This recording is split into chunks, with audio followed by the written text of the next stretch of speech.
آیت نمبر 32 قل اطیعوا اللہ والرسول فإن تولوا فإن اللہ لا يحب الکافرین۔ نبی صلی اللہ علیہ وآلہ وسلم آپ کہہ دیجئے اطاعت کرو اللہ کی اور رسول علیہ السلام کی، پھر اگر وہ پیٹھ موڑ لیں تو یاد رکھیں کہ اللہ کو ایسے کافر پسند نہیں ہے۔ اس آیت مبارکہ میں اطاعت کی بات کی جا رہی ہے، لہٰذا ہم نے پچھلی آیت مبارکہ میں جان لیا تھا کہ اطاعت کا مطلب بھی ہوتا ہے کہ کسی کو فالو کرنا، مگر اس میں محبت اور چاہت کا ہونا لازمی نہیں ہوتا۔ علماء کرام بڑی پیاری بات یہ فرماتے ہیں کہ نبی علیہ السلام کے دور میں جو لوگ اس ایمان قبول کر رہے تھے یعنی کہ صحابہ کرام، تو ان کے لیے پہلا سوال جو تھا وہ اتباع کا تھا، اور اس کی وجہ یہ تھی کہ اتباع کے اندر محبت ہوتی ہے، اور محبت انسان سے بہت کچھ کروا لیتی ہے، کیونکہ اس دور میں جو اسلام قبول کیا جا رہا تھا اس میں بہت ساری مشکلات، پریشانیاں اور قربانیاں تھیں، اور یہ محبت کے بغیر ممکن نہیں تھا، لہذا صحابہ کرام سے جو ہے وہ اتباع کی بات کی جا رہی تھی۔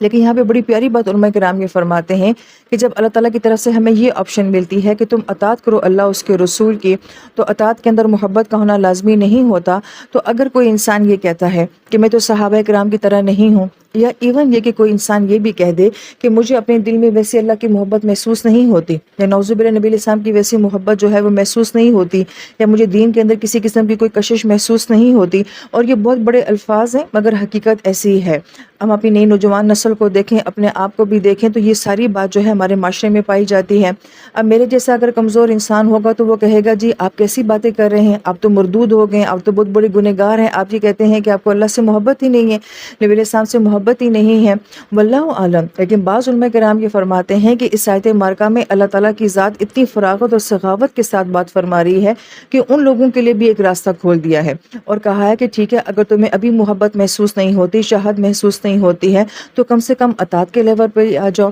اطاعت ہی کرنا شروع کر دو۔ تو یہ بڑی غور طلب اور اہم بات ہے۔ اور پھر یہاں پہ ایک اور سوال ہمارے ذہن میں یہ آتا ہے، تو کیا ہم اپنے دین پہ بغیر محبت کے چلتے رہیں اور نبی علیہ السلام کی ذات عالی کو فالو کرتے رہیں بغیر محبت کے، اور اللہ تعالیٰ کی بات مانتے رہیں بغیر محبت کے؟ تو بڑی پیاری بات علماء کرام یہ فرماتے ہیں کہ جب انسان اطاعت کرتے ہوئے چلنا شروع کرتا ہے تو آہستہ آہستہ ایک وقت ایسا آتا ہے کہ انسان کو اتباع بھی نصیب ہو جاتی ہے، محبت بھی نصیب ہو جاتی ہے، واللہ عالم۔ لیکن یہاں پہ ایک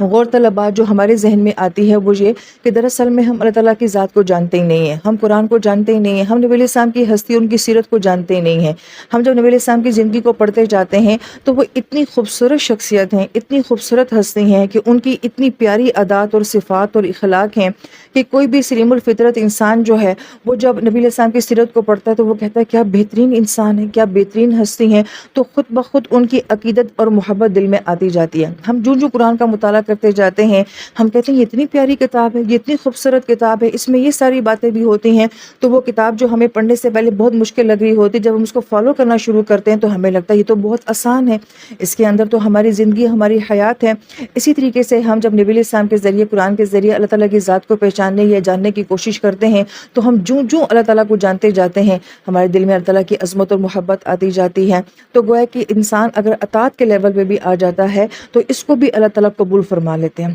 اگر ہم اس کو اپنی زندگی کے ساتھ ریلیٹ کر کے دیکھیں کہ اگر مجھے میرے شوہر یہ کہیں کہ تم میری بیوی ہو مگر مجھے تم سے محبت نہیں ہے، بچے کہیں کہ ٹھیک ہے آپ ہمارے ماں باپ ہیں لیکن ہمیں آپ سے محبت نہیں ہے، تو ہم شاید اس رشتے کو قبول نہ کریں، یا پھر ہم اندر سے بہت برے طریقے سے ٹوٹ جائیں۔ لیکن اللہ تعالیٰ کی ذات جو ہے وہ اپنے بندے سے اس لیول پہ آ کے بھی جو ہے یہ فرما رہی ہے کہ ٹھیک ہے ابھی تمہیں محبت محسوس نہیں ہوتی تو کم سے کم اطاعت تو کرو۔ اور یہ کیوں اللہ تعالیٰ ہمیں آپشن دے رہے ہیں؟ یہاں پہ علماء کرام ایک اور بڑی اہم بات یہ فرماتے ہیں کہ اتباع اور اطاعت کو یوں بھی بیان کیا گیا ہے کہ اتباع کا تعلق تو محبت کے ساتھ ہو گیا، چاہت کے ساتھ ہو گیا، کہ بہت سارے کام جو دین کے فرائض میں شامل نہیں ہیں، احکامات میں شامل نہیں ہیں، مگر وہ صرف ہم نبی علیہ السلام کی محبت کی وجہ سے جو ہیں وہ کر لیتے ہیں۔ آپ اس نقطے کی گہرائی میں جائیں تو آپ کو بہت ساری باتیں سمجھ آ جائیں گی کہ بہت ساری باتیں ایسی ہوتی ہیں جو اللہ نے نہیں کہی ہوتی، نبی علیہ السلام نے نہیں فرمائی ہوتی، لیکن اس کے باوجود ہم دیکھتے ہیں کہ بہت سارے صحابہ کرام اور اولیاء کرام ان کی زندگیوں میں ہم دیکھتے ہیں کہ ان لوگوں نے محض محبت کی وجہ سے بہت سارے کام کیے، حالانکہ وہ کوئی شریعت کی حدود میں نہیں آتے، فرائض کے اندر وہ نہیں آتے ہیں، لیکن اطاعت کا تعلق جو ہے وہ دین کے فرائض کے ساتھ ہے، احکامات کے ساتھ ہے۔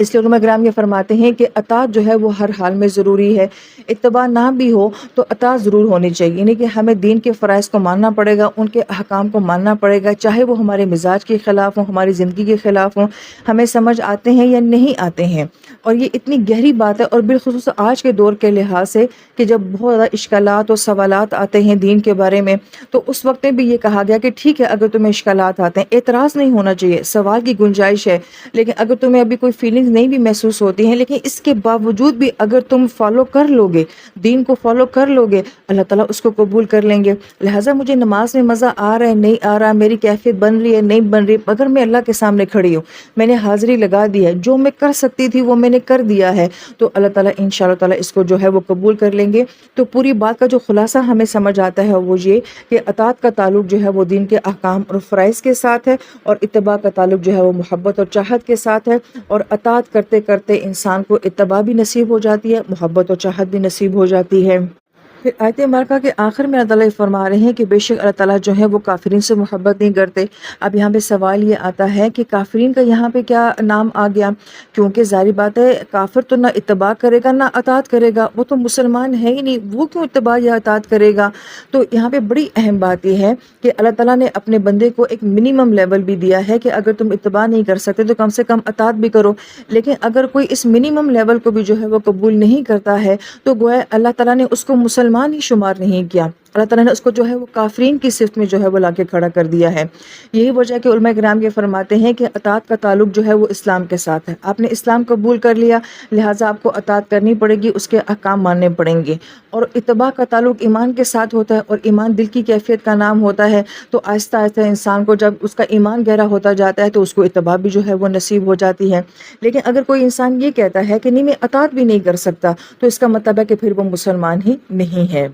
پھر آیت مبارکہ میں اطیعوا اللہ و رسول کہا گیا، جبکہ بعض جگہ ہم قرآن پاک میں دیکھتے ہیں اطیعوا اللہ و اطیعوا الرسول بھی کہا گیا ہے، تو یہاں پہ یہ فرق بیان کیا جاتا ہے کہ جب اطیعوا اللہ و اطیعوا الرسول آتا ہے تو وہاں پہ کوئی ایسا خاص معاملہ ہوتا ہے جہاں نبی علیہ السلام کو فالو کرنا ہوتا ہے، تو الگ سے اطیع کا لفظ جو ہے وہ نبی علیہ السلام کے ساتھ آتا ہے۔ لیکن جہاں کہیں ایسا نہیں ہوتا، یعنی کہ صرف جہاں آیت مبارکہ میں جیسے اطیعوا اللہ و رسول آ رہا ہے، تو علماء کرام یہ فرماتے ہیں کہ وہاں یہ معنی پایا جاتا ہے کہ نبی علیہ السلام کو فالو کرنا یا ان کی اطاعت کرنا دراصل میں یہ اللہ ہی کی اطاعت ہے۔ اب یہاں پہ اطاعت کا معنی یہ ہوتا ہے کہ کسی کے نقش قدم پہ چلنا ہے، کسی کو فالو کرنا ہے، اور اس کے لیے آپ کے سامنے کسی شخصیت کا ہونا، کسی عمل کا ہونا ضروری ہوتا ہے جس کو دیکھ کے آپ فالو کر سکیں۔ اللہ تعالیٰ کی ذات کو تو ہم دیکھ نہیں سکتے ہیں، لہٰذا فالو جو ہے وہ اللہ کو نہیں کیا جاتا، فالو جو ہے وہ نبیوں کو کیا جاتا ہے۔ اور یہاں پہ بڑی خوبصورت بات یہ ہے کہ وہ کہ نبی کی بات ماننا اللہ کی بات ماننا ہے، نبی کو فالو کرنا گویا کہ اللہ تعالیٰ کی ذات کو جو ہے وہ فالو کرنا ہوتا ہے۔ اس لیے یہاں پہ اطیعوا اللہ و رسول کہا گیا کہ یہاں پہ جس نے نبی علیہ السلام کی اطاعت کر لی تو گویا کہ اس نے اللہ تعالیٰ کی اطاعت کر لی۔ پھر اس آیت مبارکہ میں 3 باتوں کی جو ہے وہ نفی کی گئی ہے۔ پہلی اس بات کی نفی یہ کی گئی ہے کہ عبادت اللہ تعالیٰ کی ذات کی جاتی ہے اور اطاعت نبی علیہ السلام کی جاتی ہے، یعنی کہ کسی بھی نبی کی عبادت نہیں ہوتی، سجدہ نہیں ہوتا، عبادت صرف اللہ تعالیٰ کی ذات کی ہو سکتی ہے، اور اطاعت جو ہے وہ رسول کی ہو سکتی ہے۔ یہ بڑی اہم بات ہے کہ جو خرافات آج بھی ہم اپنے معاشرے میں دیکھ رہے ہیں، اور نصارہ کے مذہب کو بھی دیکھتے ہیں کیونکہ ال عمران ہے ہی ان کو ریلیٹ کرتی ہے اپنے ساتھ، تو اس لیے یہ بات بڑی معنی خیز ہے کہ اطاعت نبی کی کرنی ہے مگر عبادت جو ہے وہ نبی کی نہیں کرنی ہے۔